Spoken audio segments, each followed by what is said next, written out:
gonna have to bear with me, like I said. You're good. I got made a couple grammatical errors. I didn't have time to proofread the whole thing, and not really in the You're best talk state a of little bit mind. louder. I know.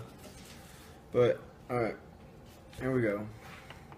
Hey guys, I'm gonna start the very beginning of this extremely long journey I have ahead of me into what I'm gonna call the saving grace days. By the end of this letter, you will all look, think, and feel 100% different about your sorry excuse for son, brother, nephew, grandson, or cousin. I will warn you that although, especially for the past 6 months while being homeless, this will be extremely hard to listen to. And you talk slower and louder. I'm sorry, I can't hear you. Understand you. Okay. We start that sentence over. I will warn you that although, especially for the past 6 months while being homeless, this will get extremely hard to listen to and or imagine me in this situation. But to me, it's just me and my very last ditch effort to be completely honest with each and every one of you. My greatest hope is that you will all trust and believe in your hearts and souls that every day from this moment till the day I take my last breath, I will be a better person and make you all proud. Now, given the past, I'm not asking a single one of you to trust or believe a single word that I'm about to say, because in the past I had the hardest time believing myself or even convincing myself, much less all of you. However, I am asking for each of you to open your hearts and take in what I'm about to say, and let your hearts make the decision. With that being said, I cannot tell you how much this fills my heart with joy to see each and every one of you here together in the same room, and actually me be allowed to be here, even for just the time it takes to read this letter. As all of you know, because as we all know, because it's no secret that I, Timothy Nichols, am a drug addict and have lost all hope. And truly, I had honestly given up on myself as well. But the past 6 months of me being homeless and an addict has hopefully lost and permanently drowning in my own lonely sorrow. It has completely and utterly changed me so much into someone who had told himself daily that I should have given up and given into the devil, because it was only a matter of days, weeks, or months that I was going to die. And I dreamed happy dreams that I was in jail and not dead, because jail and prison was no longer an option in my head. I knew without a shadow of a doubt I was going to take my last breath, living this life of a drug overdose. Stop for a minute. This is your warning. Here's where it's hard to listen to. The hard to listen to parts begin. Just know this: the long-awaited, seemingly never present TJ's actual rock bottom has arrived. I know that I have not spoken or even hardly seen some of you in my life-changing, eye-opening 6 months. So if you weren't aware, I am holding nothing back and telling no lies. The words you are about to hear right now are the real TJ. And his last few resonating words to capture your hearts when you all were thinking he is calling wolf again. So let's begin. Tracy and I split up in September last year. Since I was a thief, a liar, a cheater, a procrastinator, a manipulator, and a con artist, none of you open your arms or your homes for a family member in need, and I am truly, from the bottom of my heart, want to thank you all the most sincere way I know possible. I am glad you all had decided enough was enough, and you was not going to be an enabler. And as much as it hurt me and made me have extreme times of resent and hate in my heart, at the time I didn't realize it hurt you worse than it hurt me. And all of you can consider yourself heroes to me because you saved my life. It all hit me like a load of bricks on my blind side. For those who don't know or are unsure, I have been heavily using heroin and methamphetamine intravenously, as well as other methods of consumption, okay? Your average non-user can most definitely die from an overdose from about a 20th of a gram of heroin. And last night, alone and freezing, alone and cold, I walked into the McDonald's bathroom and loaded a half of a gram in a syringe, and actually thought the thought was actually weighing heavily on my mind that even with my tolerance level, it was gonna be my end, and the one that ended my misery and finished me off. I actually said aloud, "Oh well, at least I'll be happy," and decided I was gonna do it. 10 times the average lethal amount, just to see if I could finally rest in peace. And I know you're asking yourselves, if you were so incredibly ready for your life to change, why were you using drugs last night?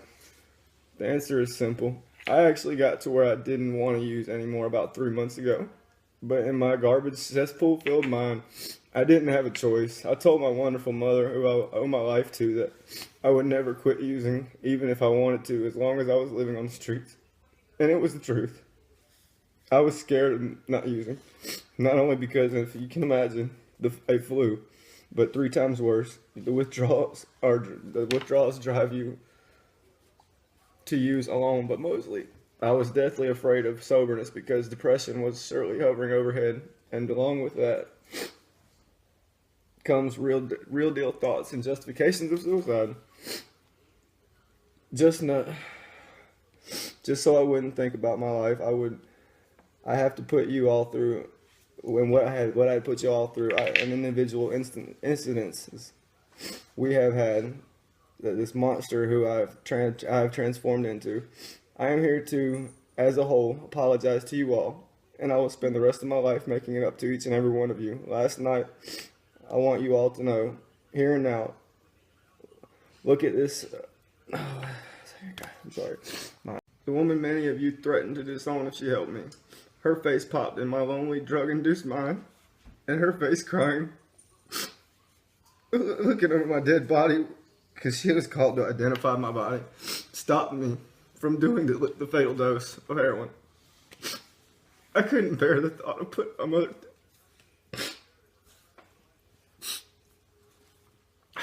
Hold on a second, guys. I couldn't bear the thought of putting my mother through that pain, and it was not worth it to me. I instantly thought of how selfish that was, hurting others immensely just to selfishly turn my lights upstairs off and stop hurting progress. I'm here now to tell you, Mama, I'll hurt and suffer for 1,000 years just to never see another tear stroll down your cheek, or a single minute of lost sleep. And I owe you a thank you for giving me life, and an even bigger thank you for being the most amazing mom a grown-ass man could ever ask for. But also for your loyalty and never-ending hope that I would change. All the while, I am doing this for myself. I am dedicating my recovery and mostly doing it for. I am dedicating my recovery and mostly doing it for her. I never want a single one of you to ever have another thought of TJ other than thoughtful ones. To get through life became all I knew. This woman, regardless of what threats came her way, she never took me in or enabled me. And it took 6 months, but every couple of weeks, an emaciated, dirty, nasty, unshowered, sorry excuse for a human being and grown 30-year-old son, TJ. And regardless of the fact she had to wake up and in 6 or 7 hours go bust her ass at work, she would have money to support herself and be independent, which I idolize a lot. She would still get up and get dressed, mad as a hornet, to bring her grown baby son a single meal to barely get by. And for years, that has been the extent of her help. No matter how much she hurts to see me like this, and even though this letter is a 6-month autobiography from me, I have to voice my recognition for this woman because she is the reason I didn't kill myself last night on accident. Oh, it would have been on purpose, but so once I do finally prove to y'all I recovered, please know that it was impossible without her never stopping her beliefs that her firstborn son was still hopefully alive inside and seeing her pain. You will never cry tears of sadness again, Mom, only tears of great joy. As her face popped in my head last night, seconds before, I wasted half of the dose, which in itself was nearly too much as well. I hate having to read this kind of stuff to y'all. And I decided then and there that the time had finally came that I was no longer going to hurt. any of you, myself, or anyone ever again. So I instantly reached a milestone in my life for the first time in my drug using days. From the very first drag of marijuana at the age of 14 to my very last dose of heroin at the age of 30, I threw my remaining bag of the drug in the toilet and pulled the flusher, and with the water went down the toilet, my old life. So 3 overdoses, 6 full months of being homeless, thousands of bad decisions, hundreds of nights I will never be able to recall, and one very messed up lifestyle later, I can stand before you right now for the first time in my life and can say that my old ways and lifestyle are the thing of the past. This is the only time I have said it without any sort of reservations. Because I have had reservations every time in the past. You don't have to believe me as of right now, because actions speak louder than words, and I want you to know, want to show you. In fact, please have doubts and do not believe a word I have to say, but please allow your heart to hear my words, because of regardless of what you may think, your heart will always win a battle over the brain. And when I successfully show all the satisfaction will be so much greater for me. This is my promise to you all right now. Even though you all stopped believing in me and didn't want me at the family gatherings, it's all those times that brought me to this point in reading you this letter right now. It all led to this point, and I will spend the rest of my life a sober, successful man, honest and godly, faithful, faithful and accountable, changed and physically reborn. By my second half of my life will be spent more clear-headed and with the ones I owe my life and sobriety to, until my dying day. Apologies to. And this is parts from my father.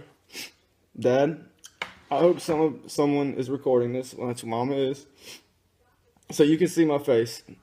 My urgent sense of emergency.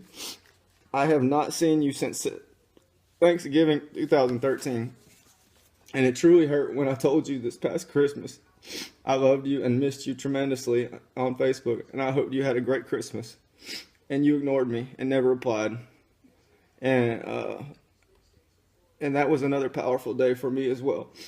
Also, was also very rough, but I don't want you to blame yourself for what I'm about to say, because I don't want you to blame yourself for what I'm about to say. I don't blame you. I blame myself, because I wouldn't have spoken to me either. Because all the things I've done in the past,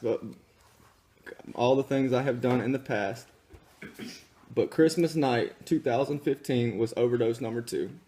I spent most of the day lying in bed crying and depressed because I wasn't with my family. Instead, I was on my 10th day sprint stretching from December 23rd, 2015, which was sadly the day after I was discharged from detox the last time, to January 3rd of this year, with no sleep on meth for 10 days. Sad to say, and it's very embarrassing to say, but it's true.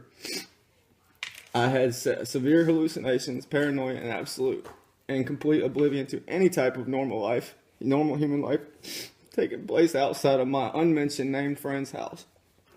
So it was all my fault, Pops. But I really hope the look on my face does it for you. Will you please go get in your truck and come see me now? I need to see you. You was my childhood hero. And the last 2 years and 4 months of no contact with you have scarred me severely.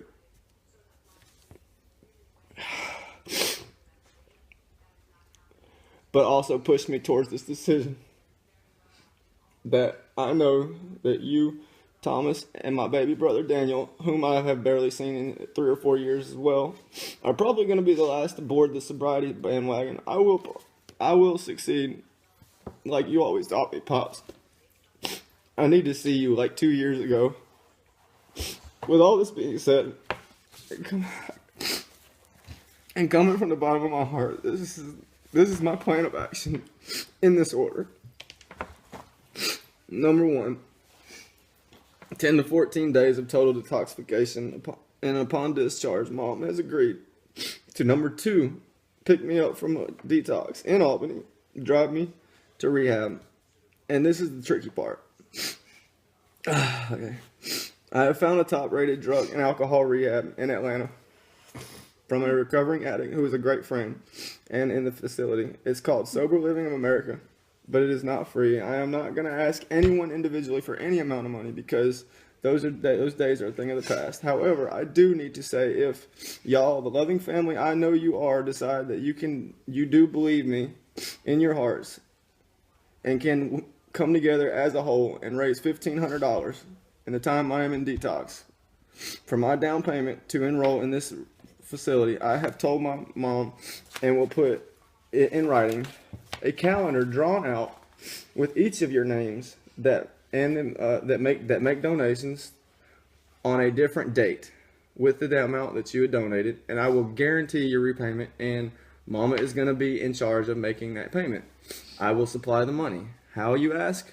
SLA provides me with a job that I work from the moment I get there. It usually pays about $15 an hour, and it's full time. And the facility will collect my check weekly and save it for me until I get out. I have agreed to allow my mother total and complete access to my funds to ensure timely and prompt repayment to each of you. I will also be responsible to pay the facility a weekly payment of $175 a week for tuition. Again, I'm not asking for a handout, but I will need monetary sponsors, like for everyday necessities, and few wants, like my only remaining addiction, tobacco, and my cell phone bill. It is a 6-month graduate program, but I have every intention of staying longer. Most graduates graduate and have accumulated up to $15,000 to $20,000 over a 9 to 12 months period after all expenses are paid. My plans following release y'all aren't going to want to hear, but I plan on permanently staying in Atlanta for fear of returning to Albany. I am scared of this town now. I plan on putting half of my savings down on my own truck, an 18-wheeler, and being an owner-operator, truck driver, and working toward a personal goal of owning my own trucking company and being in a very achievable goal of being a wealthy, successful, drug-free business owner. Since I have not begun my recovery in many of your eyes, until I prove you wrong, finishing these last few sentences, I am immediately going to walk outside unless any of you have any questions you have ever wanted to ask me, but didn't because you knew dishonesty was going to be my answer. I promise you right now, I will hold nothing back, and you will get complete honesty, so please do so. I really hope and I pray our giving Lord finds the strength to inject a little bit of faith and love in all of your hearts, and you all can find it in somewhere deep within you to know I mean business for once in my life, and you can go back to the days before I single-handedly tore our family apart. I love you all more than ever, and I couldn't be more blessed than that y'all even gave me the satisfaction of being here right now. I am forever thankful for each and every one of you. I love you and will not let you down. I am back.